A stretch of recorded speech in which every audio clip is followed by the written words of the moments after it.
우리에게 주시는 하나님의 말씀은 구약성경 전도서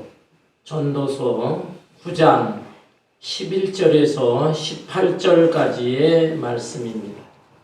구약성경 958페이지 전도서 9장 11절에서 18절까지 제가 한 절 여러분 한 절 교독하겠습니다. 내가 다시 해 아래서 보니 빠른 경주자들이라고 선착하는 것이 아니며 용사들이라고 전쟁에 승리하는 것이 아니며 지혜자들이라고 음식물을 얻는 것도 아니며 명철자들이라고 재물을 얻는 것도 아니며 지식인들이라고 은총을 입는 것이 아니니 이는 시기와 기회는 그들 모두에게 임함이니라. 분명히 사람은 자기의 지식을 알지 못하니 물고기들이 재난의 그물에 걸리고 새들이 올무에 걸리듯이 인생도 재앙의 날이 그들에게 오르니 마냥 거기에 걸리니라. 내가 또 해 아래서 지혜를 보고 내가 크게 여긴 것이 이러하니 곧 작고 인간하지 아니한 어떤 성읍에 그 왕이 와서 그것을 배웠다고 그 근덕을 쌓고 그 성읍 가운데 가난한 지혜자가 있어서 그의 지혜로 그 성읍을 건진 그것이라. 그러나 그 가난한 자를 기억하는 사람이 없었도다. 그러므로 내가 이르기를 지혜가 힘보다 나으나 가난한 자의 지혜가 열심히 받고 그의 말씀 사람이 듣지 아니한다. 조용히 들리는 지혜자들의 말들이 우매한 자들을 다스리는 자의 호령보다 나으니라. 지혜가 무기보다 나으니라. 그러나 죄인한 사람이 많은 선을 무너지게 하느니라. 아멘. 옛날 중국의 한 변방에 말 한 마리를 키우는 노인이 살고 있었습니다. 그런데 어느 날 그 말이 집을 나가서 사라져 버렸습니다. 동네 사람들은 그 노인에게 와서 위로를 해 주었습니다. 그렇게 아끼고 귀하게 여겼던 말이 집을 나가 없어져 버렸으니 참으로 안 되었습니다. 위로해 주었습니다. 그런데 이 말을 듣고 이 노인은 전혀 다른 대답을 합니다.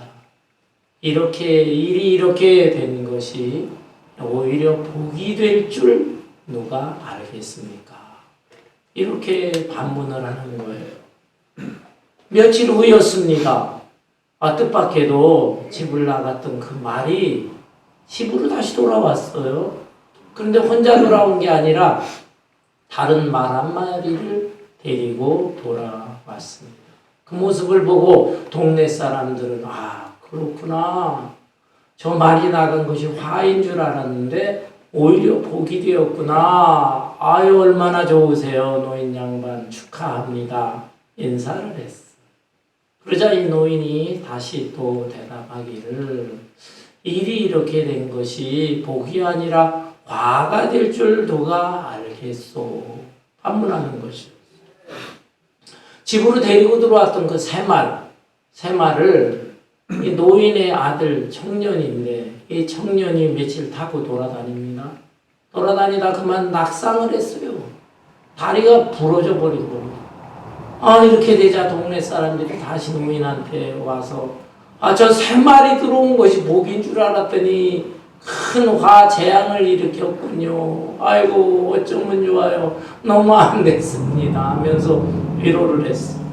그러자 노인이 다시 한번 이렇게 대답을 합니다. 일이 이렇게 된 것이 화가 아니라 복이 될 줄 누가 알겠습니까? 그런데 이런 일이 있고 나서 얼마쯤 시간이 지났는데 나라에 전쟁이 일어났어. 오랑캐들이 쳐들어왔어. 그래서 나라에서는 군인들을 모집합니다. 전국에 있는 젊은이들 다 모여야 한다. 이 마을에 있는 젊은 청년들, 집집마다 청년들이 다 전쟁터로 끌려 나갔습니다. 그래서 그들이 죽기도 하고 실종되기도 했어요.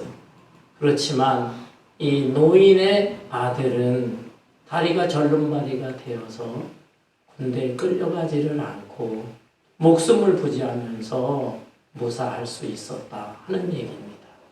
이 얘기를 통해서 만들어진 고사성어가 있어요. 고사성어가 무엇이냐면 세옹지마라는 것입니다. 세옹, 변두리에 사는 노인의 지마 말이다. 직접적으로는 변방에 사는 노인의 말이라는 뜻이지만 그 의미로 본다면 이게 무슨 의미겠어요? 인간이 생각할 때 일시적으로 복인 줄 알았는데 복이 아니라 화가 될 수도 있는 것이고, 또 일시적으로 볼 때는 화인 것 같지만 그것이 나중에 복이 될 수도 있다라는 것입니다. 따라서 인생, 한 인생을 살 때 굴곡진 인생을 누구나 살아가게 되는데, 그때에 가볍게 좋은 일이 있다고 해서 화들짝 기뻐하고, 또 어렵고 슬픈 일이 있다고 해서 금방 화들짝 괴로워하고 할 것이 아니다라는 것입니다. 쉽게 인생 일희일비할 것이 아니라 인생의 주관자 되시는 하나님을 바라보고 하나님을 의지하면서 꿋꿋하게 굳건하게 살아가는 것이 지혜로운 삶의 비결인 것입니다. 아멘. 오늘 이 본문 말씀에 보면은 바로 세옹지마와 비슷한 얘기가 기록이 되어 있습니다. 이 전도서는 솔로몬 왕, 지혜의 왕이죠. 지혜의 왕 솔로몬이 인생 노년에 기록한 말씀입니다. 자기가 일생을 살아봤어요. 그리고 주변에 다른 사람들의 인생도 살펴보았어요. 그 가운데 보니까 정말 어떤 때 인생이 잘 풀리기도 하다가 그것이 또 나락으로 떨어지기도 하다가 다시 잘 풀리기도 하다가 이런 것을 보게 되었습니다. 그리고 이게 사람이 이게 한 인생을 사는 게 자기 마음대로 되는 게 아니구나. 자기 뜻대로 되는 게 아니구나. 살아계신 하나님께서 주관하시는 것이구나. 이것을 깨닫고 하나님을 의지하는 가운데 하나님께서 계시해 주셔서 하나님께서 성령의 감동을 통해서 이 말씀을 기록하게 된 것입니다. 여러분, 우선 이 말씀을 보면은 사람의 인생이나 또는 이 세상에 되어지는 일들을 볼 때 상식적인 것으로 꼭 되어지는 것은 아니다라는 것입니다. 본문을 볼까요? 13절부터 보면 내가 또 해 아래서 지혜를 보고 내가 11절부터 볼까요? 죄송합니다. 11절에 보면 내가 다시 해 아래에서 보니 빠른 경주자들이라고 선착하는 것이 아니며 용사들이라고 전쟁에 승리하는 것이 아니며 지혜자들이라고 음식물을 얻는 것도 아니며 명철자들이라고 재물을 얻는 것도 아니며 지식인들이라고 은총을 입는 것이 아니니 이는 시기와 기회는 그들 모두에게 임함이니라 라고 했습니다. 여러분, 상식이라는 것이 무엇입니까? 상식은 일반적으로 사람들이 가지고 있는 보편적인 견해, 보편적인 생각, 견해, 이걸 상식이라고 하는 것입니다.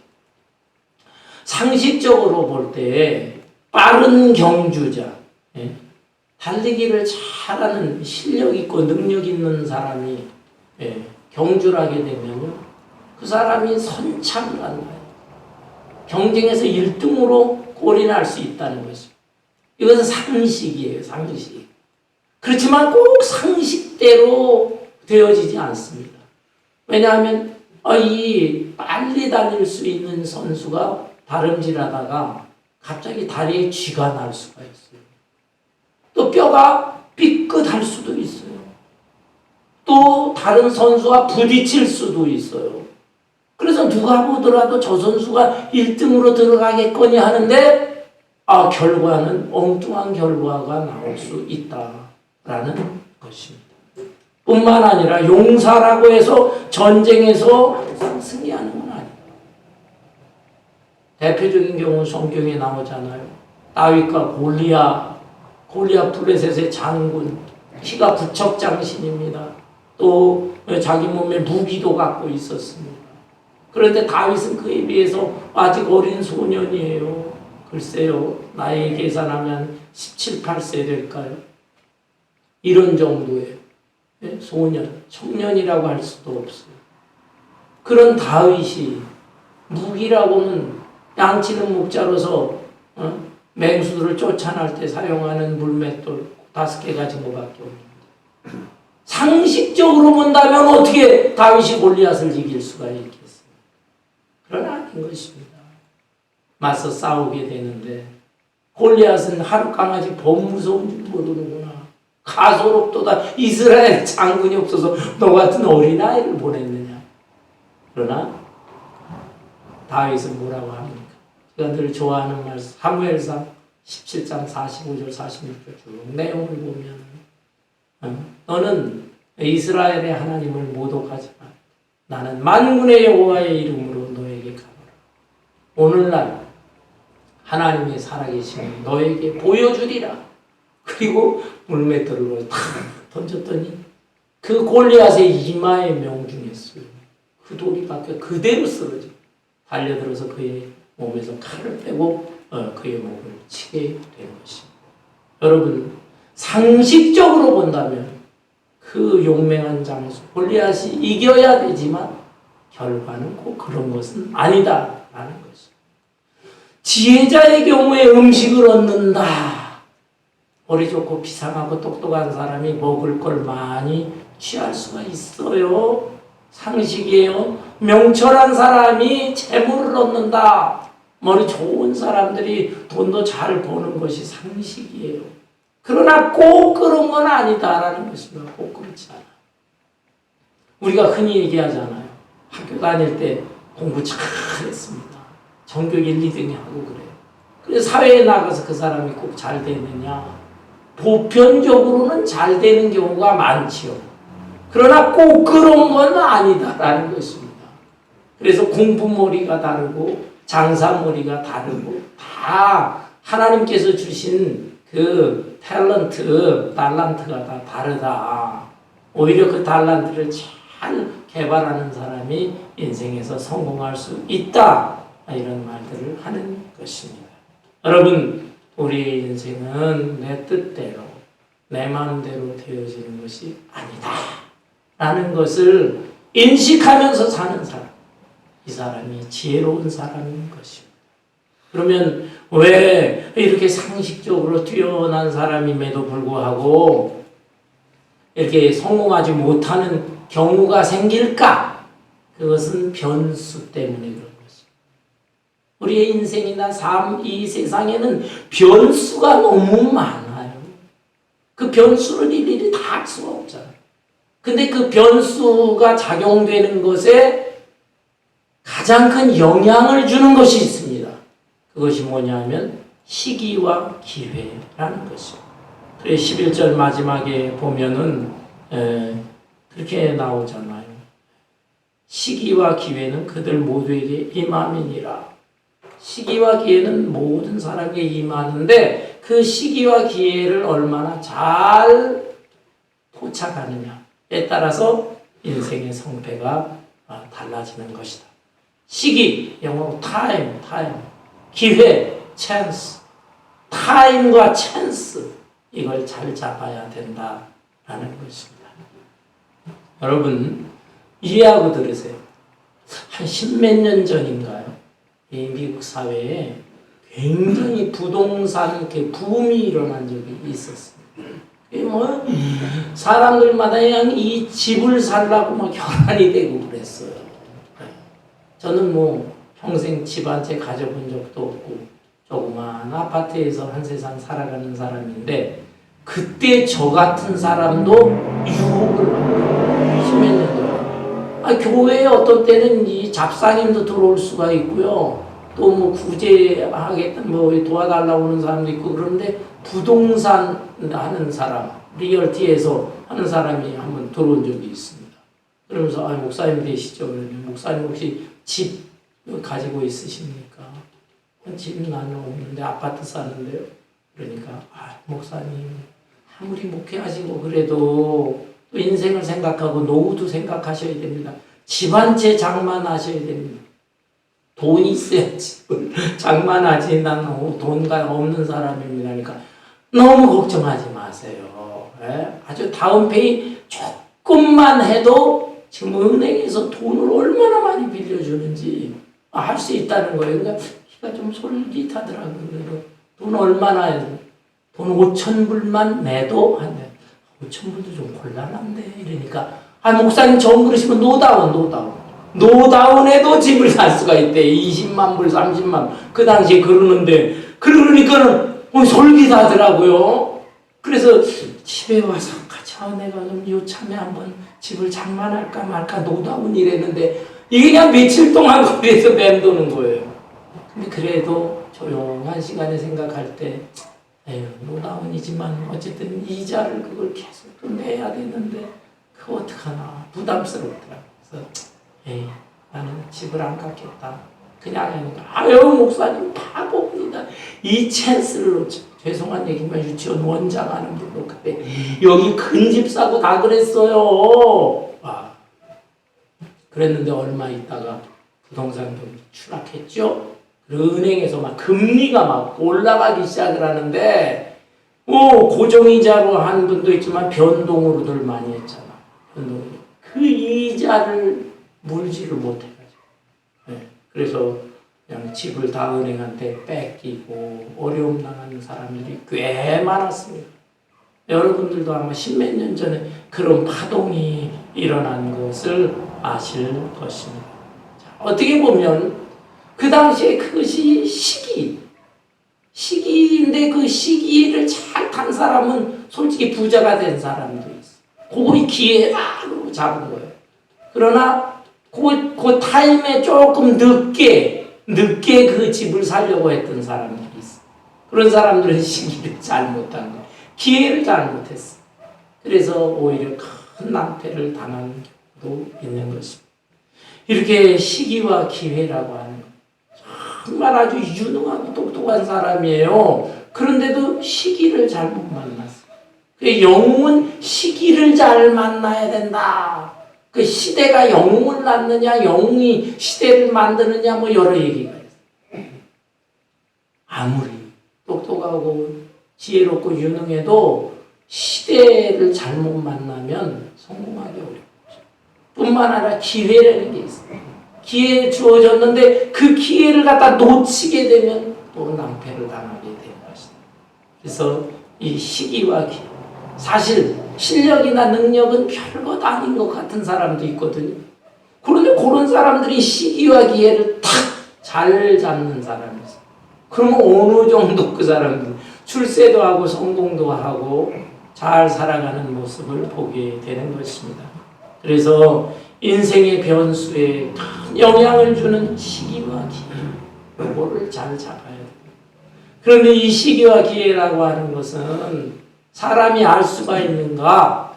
어느 정도 알 수가 있어. 어느 정도. 왜? 하나님께서는 우리 인간에게 이성이라는 걸 선물로 주셨습니다. 생각하는 힘. 생각을 하는데 대표적인 생각이 두 가지예요. 상황 판단에 대한 생각, 상황 판단. 또 하나는 앞일에 대한, 미래에 대한 어느 정도의 예측. 판단과 예측에 대한 지혜를 하나님이 주셨는데, 그러나 평범한 사람들보다는 전문가들의 경우는 많이 더 정확하죠. 그래서 전문가들의 도움을 받는 것입니다. 전문가들의 얘기는 지금 상황이 어떻다 저떻다. 앞으로 5년 후, 10년 후, 20년 후에는 어떻게 될 것입니다. 그 사람들은 그 이전에 비슷한 상황에 대한 것을 연구를 많이 했어요. 그래서 그거에 대한 통계 자료가 있어요. 그것을 통해서 상황 판단과 앞일을 예측하는 것입니다. 그렇지만 그것이 꼭 들어맞는 게 아니다라는 거예요. 요즘에 지금 코로나 사태로 3년 동안 이렇게 일이 발생돼요. 세상이 얼마나 어렵고 혼란합니다. 코로나가 발생할 것을 누가 알았냐 이 말이에요.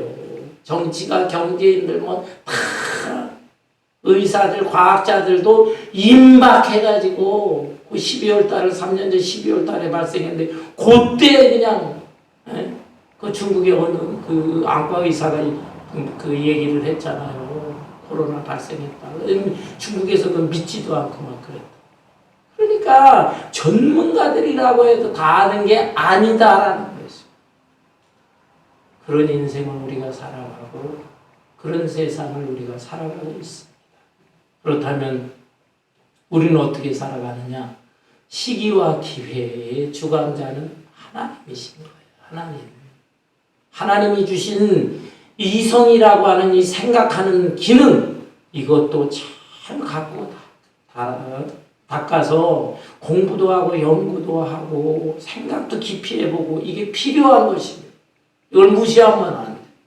그렇지만 그게 다가 아니다 이거예요. 그게 다가 아니다. 전지전능하신 하나님의 역사와 이 만물과 우리 개인의 인생을 창조하시고 주관하시는 하나님께서 인도하시기 때문에 차라리 내 마음을 비워서 하나님을 우러러보고 하나님을 경외하면서 살아가는 것이 여기에서의 지혜 깨달음도 없고 하나님이 그런 인생의 미래를 선한 길로, 복된 길로, 빛된 길로 인도하실 줄로 믿습니다. 시기와 기회의 문제. 그렇지만은 낭패를 당하는 사람들의 경우도 있어요. 낭패를. 인생을 살면서 실수할 수가 있잖아요. 실수할 수가. 제가 그때 집을 샀더라면은 저는 큰 실수를 했을 거예요. 그 많은 페이먼트로 어떻게 내냐고요. 얼마나 힘들었겠어요. 야, 그 위기를 잘 벗어나기를 너무너무 잘했구나 하는 생각을 하게 되는데 여러분, 그러나 자기의 마음속에 욕심이라는 게 있어요. 욕심이 발동한다든지 내가 그래도 내가 얼마나 공부를 많이 하고 똑똑하고 내 능력 있는 사람인데 다른 사람들 학교 다닐 때 별것도 아닌데 저렇게 잘 먹고 잘 사는데 내가 요 모양 요 꼴로 살면 되겠어? 그러고 나서 그냥 마음에 좀 흥분하는 마음도 있고 화가 나는 마음도 있고 그래서 덜컥 욕심과 함께 교만한 마음이 작동을 해서 어떤 일을 추진하게 되는 경우가 있어요. 그럴 때 큰 낭패를 당하게 됩니다. 재앙의 덫에 걸리게 되는 것입니다.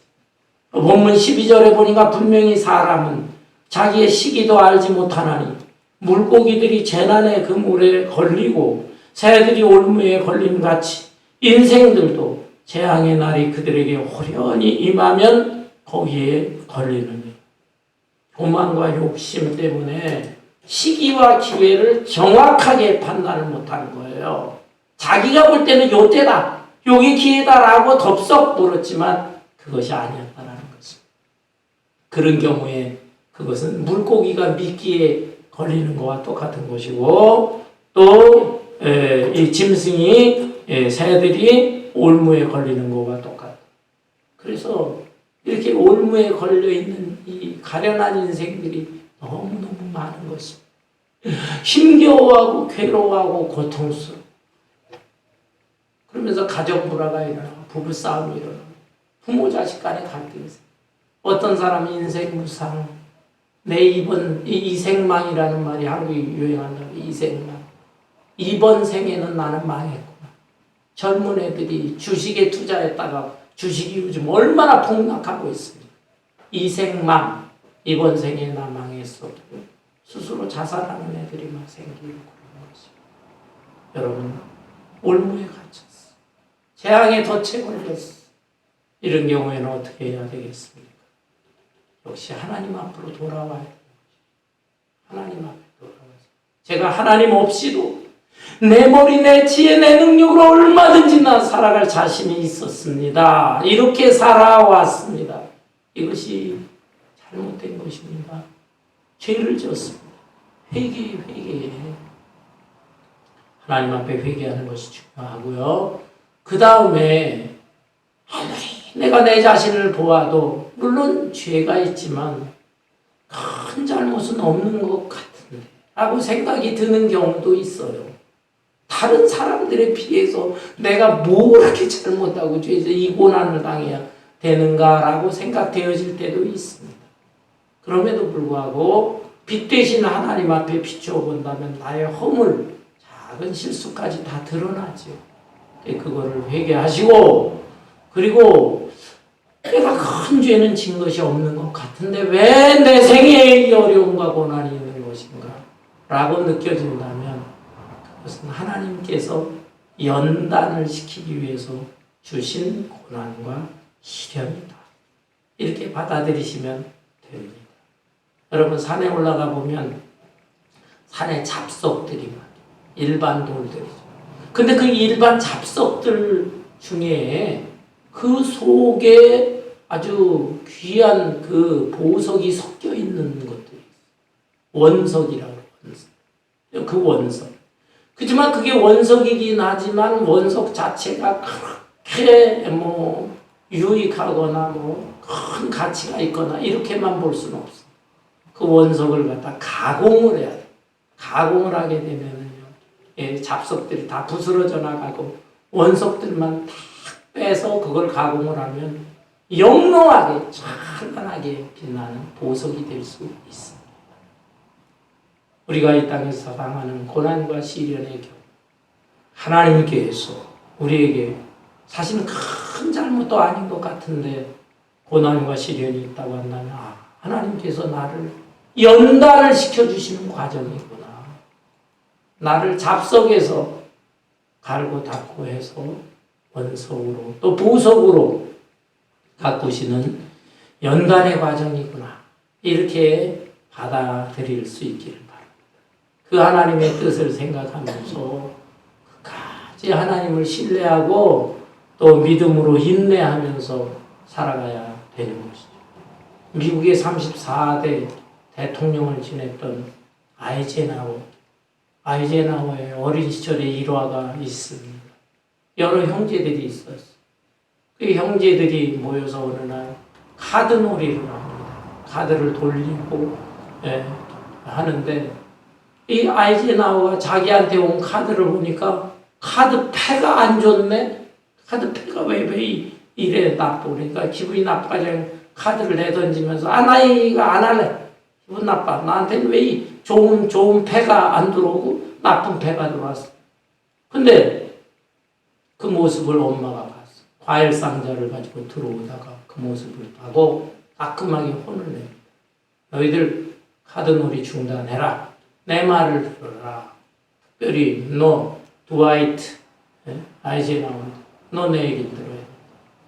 카드놀이라고 하는 것은 앞으로 너희들이 살아가는 인생과 비슷한 것이다. 인생을 살아갈 때 좋은 패만 들어오지 않는다. 때로는 나쁜 패가 들어올 수가 있다. 나쁜 패가 들어온다고 해서 그때마다 원망불평하고 나 살기 싫어 인생을 포기해버리고 이렇게 한다면은 그런 인생이 뭐가 되겠느냐. 실패자가 될 수밖에 없는 것이다. 인생을 살다 보면 어떤 때는 좋은 패가 들어올 때도 있고 어떤 때는 나쁜 패가 들어올 때도 있다. 좋은 패가 들어오면 이것이 내가 똑똑하고 잘나서 온 게 아니라 하나님께서 나에게 좋은 기회를 주셨구나. 이렇게 생각을 해라. 그리고 나쁜 패가 들어온다면 하나님께서 나에게 또 연단의 과정을 주시나 보다. 이렇게 생각을 하고 그 가운데서도 잘 참고 그 고비를 견디고 거기서 지혜를 짜내고 하게 되면 다시 하나님께서 좋은 시기와 좋은 기회를 주실 수 있는 것이다. 이렇게 교훈해 줬는데 아이젠하워는 그 어머니의 말을 평생 마음에 담고 생활하면서 육군사관학교를 다니면서 많은 그 상관과 부하지 얼마나 많은 거기에서 이거 복잡한 일 전쟁도 경험하고 나중에 대통령이 되면서까지 하면서도 그것을 마음속에 간직을 하면서 좋은 패가 들어올 때 교만하지 않고 나쁜 패가 들어올 때 원망불평하지 않고 꾸준하게 지내면서 자기가 이 일을 수행할 수 있었노라. 인생을 살아올 수 있었노라. 이렇게 회고를 했다고 합니다. 사랑하는 성도 여러분, 이제 13절을 볼까요? 13절을 보면 내가 또 해 아래서 지혜를 보고 내가 크게 여긴 것이 이러하니 곧 작고 인구가 많지 아니한 어떤 성읍에 큰 왕이 와서 그것을 에워싸고 큰 흉복을 쌓고 치고자 할 때 그 성읍 가운데 가난한 지혜자가 있어서 그의 지혜로 그 성읍을 건진 그것이라. 그러나 그 가난한 자를 기억하는 사람이 없었도다. 그러므로 내가 이르기를 지혜가 힘보다 나으나 가난한 자의 지혜가 멸시를 받고 그의 말들을 사람들이 듣지 아니한다 하였노라. 지혜에 대한 말씀을 합니다. 지혜, 심지어 하나님이 주신 지혜라고 할지라도 그 지혜를 가지고 살 때 꼭 세상에서 잘 되라는 보장은 없어요. 세상에서 출세하고 성공하고 세상 사람들의 인정을 받는다는 보장은 없는 것이. 본문의 예를 들고 있어. 어떤 자그마한 나라의 성읍이 있었습니다. 그런데 큰 나라 왕이 군사를 이끌고 쳐들어왔어요. 작은 성읍을 완전히 포위해버렸습니다. 그 성읍으로서는 이제 도간에 든 쥐예요. 어찌할 수가 없어요. 그 성읍의 지도자는 작은 왕이겠죠. 이걸 어떻게 하면 좋으냐. 신하들을 통해 가지고 지혜를 얻는데 별 좋은 아이디어가 없어요. 근데 오히려 가난한 사람인데 지혜로운 사람이었어요. 그 사람의 아이디어를 들어보니까 그 아이디어가 너무 놀랐구나. 그래서 그 아이디어대로 했더니 그 어려운 위기에서 벗어날 수가 있었어요. 나라가 편해졌다. 그렇다면 이 가난한 사람, 이 지혜로운 사람을 갖다 출세시키고 성공시켜 줘야 될 거 아닙니까? 그는 왕이 못된 왕인지 아니면 또 사람들도 다 위기에 처했을 때는 그렇게 안타까워하면서 평온해지니까 그 사람의 그 공로, 그 사람의 지혜, 그 사람의 그 헌신 이런 것들을 기억조차 안 해주었다라는 것입니다. 왜? 너무 가난하고 외모가 초라하니까 사람들이 우습게 보는 거죠. 여러분 세상이 그렇습니다. 세상에서 지혜롭고 똑똑한 사람, 심지어 또 마음이 순수하고 헌신하는 사람, 그런 사람이 다 출세하고 성공할 것 같습니까? 그렇지 않아요. 이 세상에는 4대주의 큰 걸 보면 그냥 대단한 줄 알아요. 저 사람 돈 많은 부자래. 그 앞에 그냥 껍복수. 저 사람 공부 많이 했대. 박사학위네. 그 앞에. 저 사람 그 권력자래. 줄을 씁니다. 줄을 서. 그것이 세상이에요. 그럴 때 정말 가진 거 없고 초라한 이치에 있는 사람의 입장에서는 인생이 비교하면서 살 때 살고 싶지 않아요. 어떻게 세상이 이렇게 불공평할 수가 있을까? 그런데 지혜는 솔직히 가난하면서 초라한 사람이 지혜가 더 있을 수가 있어요. 그럼에도 불구하고 이런 취급을 받는 경우가 있다라는 것입니다. 그러나 그럼에도 불구하고 낙심하지 말아라. 왜? 우리의 인생이 이것으로만 끝난다면 너무 억울하고 너무 분해요. 그러나 이 땅에서의 생이라고 하는 것은 그저 100년 내외의 시간일 뿐인 것입니다. 그 이후에 영원한 세계가 있다라는 것을 우리가 믿는다. 그리고 하나님 앞에 분명히 설 날이 있다고 한다면, 하나님의 평가를 받을 날이 있다고 한다면 우리는 사람들한테 무시당하고 인정받지 못하고 할지라도 그것을 속으로 웃으면서 잘 견뎌나갈 수가 있는 것입니다. 사랑하는 성도 여러분, 여러분의 형편과 처지가 어떤지 모르지만 낙심하지 마세요. 오히려 하나님과의 관계 속에서 하나님이 주시는 세미한 음성을 듣고 그 세미한 음성 속에서 세상 사람들의 지혜가 아닌 참된 지혜를 가지고 그 지혜에 순종하면서 그 길을 갈 수 있기를 바랍니다. 그러면 때가 되면 하나님께서 이 땅에서도 시기와 기회를 주셔서 복을 주실 수가 있고, 설령 그렇지 않을지라도 하나님 앞에 섰을 때 하늘의 상이 있을 것이고 영원한 세계에서 영생 복락을 누리게 될 것입니다. 사람들은 인정해 주지 않습니다. 그렇지만 17절에 보니까 조용히 들리는 지혜자들의 말들이 우매한 자들을 다스리는 자의 호령보다 나으니라. 조용한 가운데 하나님과의 관계 속에서 세미한 음성을 들을 때 그것이 세상의 어떤 권력자, 정치가나 운명가들의 큰 소리보다도 이 조용한 가운데 얻는 지혜자들의 소리가 더 나은 것이다. 더 우월한 것이다. 그런데 18절에 보니까 지혜가 무기보다 나으니라. 그러나 죄인한 사람이 많은 선을 무너지게 하느니라. 지혜가 최고입니다. 그렇지만은 이 지혜를 한 번에 몰락시키는 무서운 것이 있어요. 그게 뭐냐면 죄라고 하는 것입니다. 죄. 이 죄를 짓게 되고 죄가 드러나게 되면 지혜롭다고 하는 사람은 한 번에 그냥 몰락하고 망하고 마는 것입니다. 우리가 그런 거 보잖아요. 세상에서 출세하고 성공하고 굉장한 정치, 사람들의 인기를 한 몸에 얻는 연예인들, 그런 가운데서 뭔가 다 이렇게 나중에 뒷조사를 해 드러나게 됩니다. 죄가 드러나게 됩니다.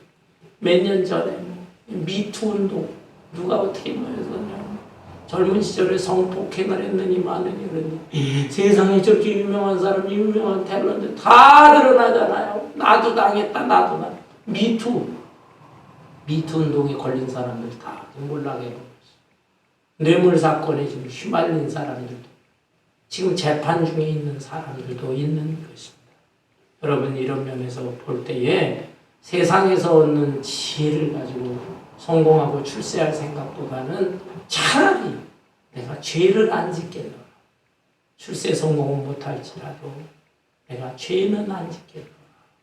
그래서 죄를 멀리하면서 하나님께서 내가 거룩하니 너희도 거룩하라 라고 말씀했으니까 내가 거룩하게 살려고 애를 쓰면서 사는 사람, 그런 사람이 오히려 참된 지혜로운 인생, 현명한 인생을 살아가게 되는 것입니다. 여러분, 새해 2023년 첫 달을 지내고 있습니다. 새해 첫 주, 둘째 주까지는 새해가 됐구나. 나도 새 마음, 새 모습으로 살아가야지. 올해는 내가 이런 삶을 살아야 되겠다. 나름대로 목표도 꿈도 있는 것입니다. 그러나 셋째 주쯤 되게 되면은 벌써 시들해지는 것이 그래. 작심삼일이라는 말이 있잖아요. 한번 결심을 하지만 한 3일 정도, 글쎄요, 3일, 3주 정도 하고서는 또 시들해지는 것입니다. 그러나 여러분, 우리의 마음은 늘 신선해야 되겠어요. 하나님과의 관계 속에서 나를 늘 들여다보면서 새로움을 잃지 말아야 되겠습니다. 다음 주는 1월 넷째 주지만 음력으로는 1월 1일이에요. 1월 1일 설날. 설날의 뜻이 무엇인가? 여러 가지 의미가 있지만은 낯설다, 새롭다. 또한 설날, 설렌다, 새롭고 설렌다, 이런 뜻의 의미가 있다고 합니다. 여러분, 설날을 맞이하면서 다시 한번 내 마음속에 새로움이 있는가? 내 마음속에 설레임이 있는가? 그런 것이 없다고 한다면 하나님과의 교제 속에서 다시 한번 내 신선함을 가지고 하나님의 영광을 위한 거룩한 꿈과 목표를 가지고 세상의 지혜가 아닌 하늘의 지혜를 가지고 내 뜻대로 살 것이 아니라 나는 하나님의 뜻대로 살아보겠노라. 이렇게 결심하고 다짐할 수 있는 여러분들이 되시기를 바랍니다. 이렇게 살아가게 될 때 하나님께서 뜻이 계시다면 금생에서 시기와 기회를 주시면서 금생에 복된 인생이 될 것이고, 설령 그렇지 않을지라도 영원한 내 생의 복을 누리게 될 것입니다. 이 은혜와 축복이 저와 여러분에게 함께 하시기를 주님의 이름으로 축원합니다. 아멘. 찬송